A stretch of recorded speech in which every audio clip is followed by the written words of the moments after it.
Tick, Tick, Boom, um filme baseado na vida e na obra do Jonathan Larson, compositor de musicais e peças de teatro, que acabou ganhando 3 Tony Awards, que é talvez o prêmio mais prestigiado do teatro, equivalente ao Oscar do cinema. Ele também ganhou um prêmio Pulitzer do teatro pelo musical Rent, que inclusive teve uma adaptação para o cinema em 2005, dirigida pelo Chris Columbus. O Tick, Tick, Boom conta a história de um breve período da vida do Jonathan Larson, interpretado pelo Andrew Garfield, quando ele estava prestes a completar 30 anos, cheio de ideias, cheio de esperanças, mas também cheio de anseios pelo que ele considerava o fim da juventude, além de toda a pressão gerada pelas suas próprias cobranças ao se comparar com outros artistas que, na idade dele, já haviam feito sucesso com grandes feitos. O Jonathan está se preparando para um workshop do musical que ele vem escrevendo há mais ou menos 8 anos. Esse workshop é um tipo de apresentação teste para diversos produtores que são possíveis compradores desse espetáculo. É assim que se viabiliza um espetáculo na Broadway. Então a pressão sobre o Jonathan vai ficando cada vez maior. O filme é dirigido pelo Lin-Manuel Miranda, que tem um extenso trabalho com musicais e também com produção musical em outros filmes. Mas essa é a primeira vez dele no papel de diretor de cinema. É engraçado que quando eu comecei a assistir o filme e quando eu percebi que o musical que o protagonista está escrevendo tem uma pegada de rock e ficção científica, a primeira coisa que me veio à cabeça foi um filme chamado Repo, The Genetic Opera, que, cara, como é que eu posso definir esse filme? Eu diria que ele é um filme diferente. É um filme diferente.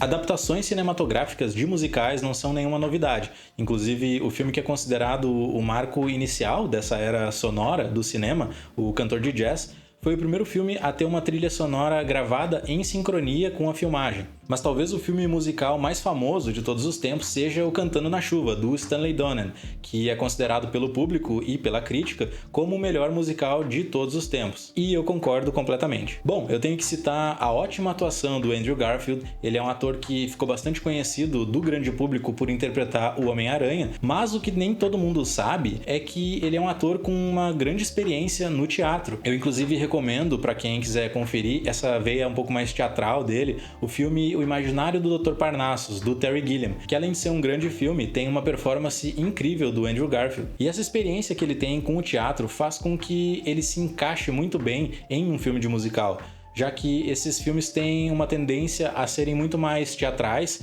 com essa pegada de espetáculo, de palco mesmo. Além disso, ele passou um ano se preparando, fazendo aulas de canto, de técnica vocal e até mesmo aprendendo a tocar um pouco de piano para conseguir interpretar esse personagem. Então, para quem já assistiu o filme e deve ter se perguntado, sim, é o próprio ator que canta no filme. Mas falando nisso, a gente entra em um terreno muito delicado quando se fala em musicais, já que o fato de termos as vozes dos próprios atores nem sempre significa que as músicas não foram dubladas. O que a gente tem que ter em mente é que, como diria o Fassbinder, o cinema é uma mentira contada 24 vezes por segundo, ou seja, quase tudo o que a gente vê e ouve é falso. A cor, a luz, o som de cada objeto, cada passo, e inclusive as falas, já que muitas vezes os filmes são dublados pelos próprios atores depois das filmagens. Isso pode ocorrer por vários motivos, mas principalmente pela qualidade do áudio e pela quantidade de interferências sonoras que uma cena pode ter. Olha essa cena, por exemplo. Imagina o tanto de sons que estão sendo gerados ao redor do ator. O microfone que capta a voz dele também vai captar diversos sons ao mesmo tempo. Então, nessas situações, o filme com certeza vai ser dublado depois.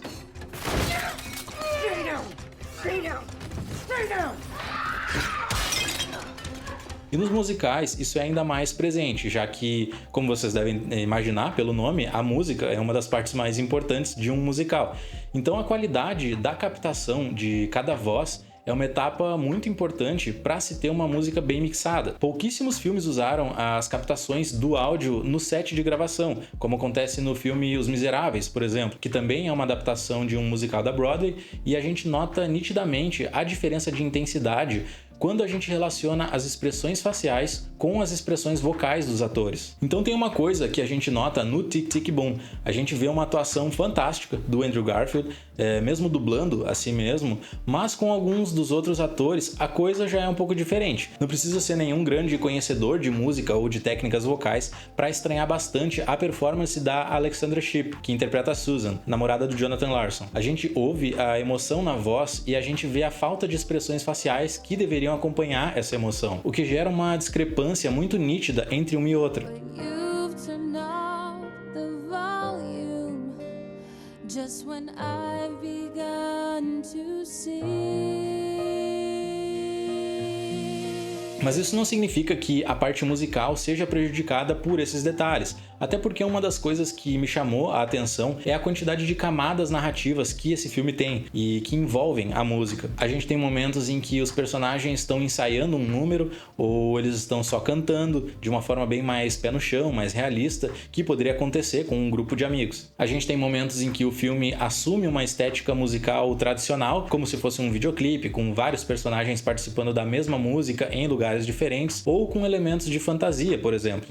E também tem a parte que eu achei mais interessante, que é uma releitura do próprio espetáculo Tic Tic Boom, onde o próprio Larson conta através de músicas e diálogos toda essa história que a gente está vendo no filme. Então essas músicas e essas diferentes camadas narrativas servem para identificar os diferentes momentos, mesmo que eles não estejam em uma ordem cronológica. A parte musical do filme age de uma forma extremamente rica em relação ao desenvolvimento da narrativa. Enfim, é um filme interessante, com uma história muito envolvente.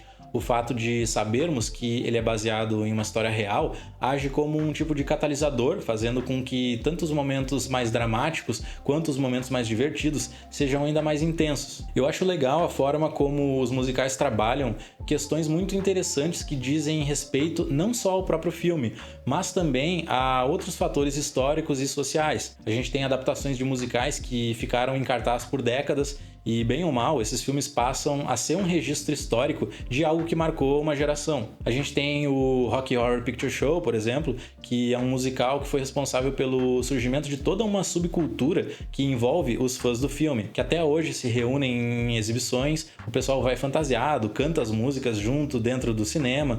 Então isso é uma amostra da força que o cinema tem, de como isso tudo pode influenciar o comportamento de grupos e ser uma parte importante na história dessas pessoas. Bom, eu vou ficando por aqui, espero que tenham gostado do vídeo. Se ainda não for inscrito no canal, não deixe de se inscrever para não perder os próximos e até a próxima. Valeu!